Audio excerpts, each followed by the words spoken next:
بسم الله الرحمن الرحيم ألهاكم التكاثر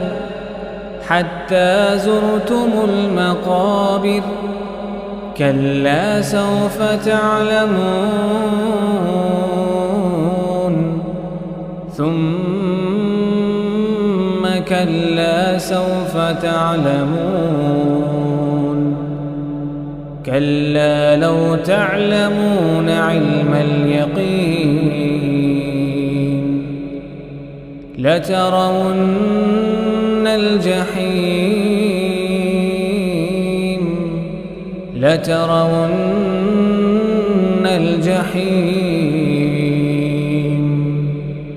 ثم لترونها